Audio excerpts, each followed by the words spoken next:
Est-ce que tu t'es déjà demandé comment est-ce qu'il y a des personnes qui arrivent à se couper de très très belles relations parce qu'ils parlent super mal sur les réseaux sociaux? Alors si oui, regarde sa vidéo parce que honnêtement, je vais te raconter un truc qui m'est arrivé ce matin et les leçons que j'en tire pour t'aider peut-être toi qui voudrais peut-être mieux connecter avec des personnes sur les réseaux sociaux, ce que tu devrais faire.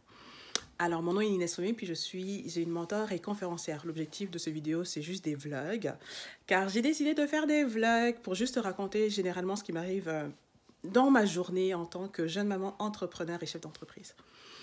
Alors, il y a un truc qui m'est arrivé ce matin.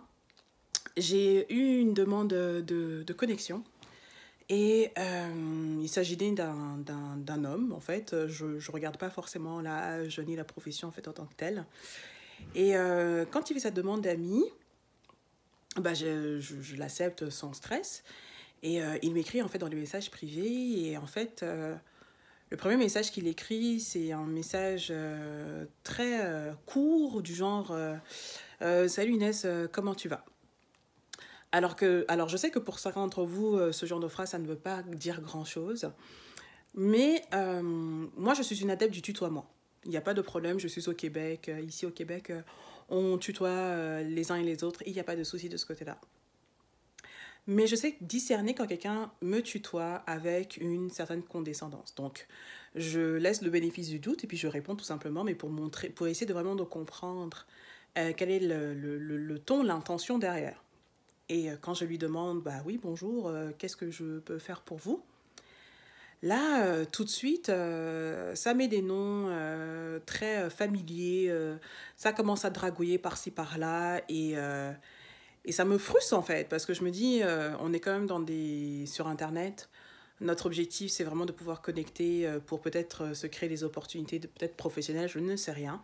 Mais moi, c'est comme ça que je vois justement les réseaux sociaux, de pouvoir connecter et voilà, et progresser ensemble professionnellement. Et quand j'ai mis tout de suite en fait mes limites dans le fait que bah, justement je comprenais très bien qu'à travers le tutoiement c'était une façon juste condescendante de me draguer parce que supposément en fait je suis jeune, c'est vraiment la chose qui m'a franchement irritée. Et je me suis vraiment posé la question littéralement, je me suis dit, et puis c'est surtout le ton, je me suis dit mais est-ce que c'est parce que je suis jeune et que je suis une femme qu'il faut qu'on me parle comme ça? Est-ce que c'est parce qu'il y a une espèce de culture qui fait que, parce que peut-être que je suis d'origine bantoue, eh ben, il faut que j'ai un certain respect parce que la personne est mon aînée? C'est un truc que je ne comprends pas. Moi, clairement, hein, je veux dire, j'ai une culture triple. Je veux dire, j'ai une culture africaine, européenne et anglo-saxonne, pardon.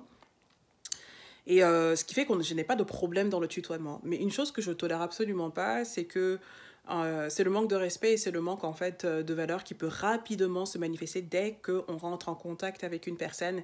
Et je me dis, mais c'est dommage parce que clairement, non seulement j'ai mis mes limites, mais je me suis dit, mais comment est-ce qu'on peut concrètement créer quelque chose de réel en termes de projet, de business, de partenariat, quand on a une telle approche? Et je me suis dit, mais est-ce que si j'avais été un homme, il m'aurait parlé de cette façon?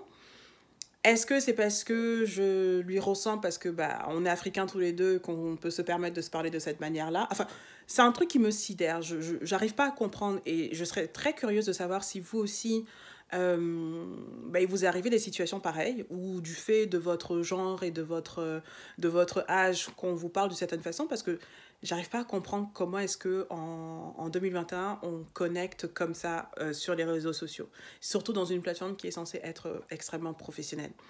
Alors c'est des choses qui me frustrent parce que je me dis, si cette personne me contacte de cette manière-là et que je mets mes limites, combien d'opportunités cette personne se ferme parce qu'il s'exprime extrêmement mal. Parce que je me dis, ok, c'est une chose de dire, ok, que Inès elle est jeune, mais supposons que j'étais la future Mark Zuckerberg de demain. Alors, il se serait coupé une opportunité parce qu'il m'a vu selon un certain prisme.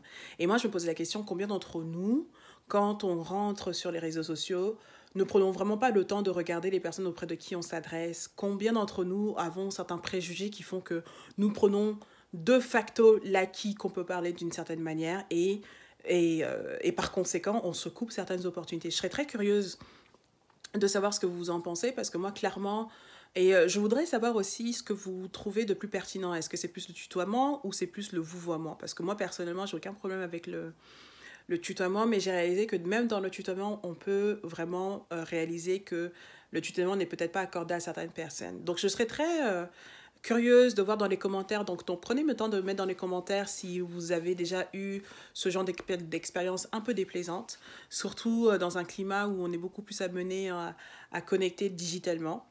Si généralement les gens qui vous abordent, c'est vraiment pour des opportunités ou les gens s'attardent un peu plus à votre physique, je ne sais pas. Et de l'autre façon, comment est-ce que vous trouvez qu'il devrait y avoir un certain jargon, une certaine façon de faire? Parce que je considère que la façon dont on parle à quelqu'un peut vraiment déterminer quelque chose de très positif comme quelque chose d'extrêmement négatif. Alors, je serais curieuse de savoir votre avis dans les commentaires. Comment est-ce que vous connectez généralement avec des étrangers sur les réseaux sociaux, des personnes qui peuvent justement vous ouvrir certaines opportunités d'affaires? Moi, pour le coup, clairement, ouais, j'ai bloqué cette personne.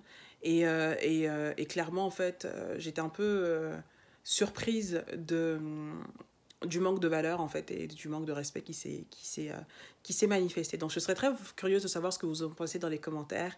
Et c'était aussi l'introduction dans ce vlog où on va parler juste de choses que je découvre dans mon quotidien et qui des fois m'irritent et me frustrent afin de pouvoir faire à ce que vous embarquez dans mon aventure entrepreneuriale et familiale. Alors, je vous dis à très bientôt. Prenez le temps de marquer ce que vous avez aimé dans cette vidéo. Prenez le temps de liker, de cliquer sur la cloche justement pour avoir accès aux notifications quand une vidéo est publiée publiquement. Et surtout, n'oubliez pas justement de vous abonner à cette chaîne. Donc, je vous dis à très bientôt. Bye tout le monde!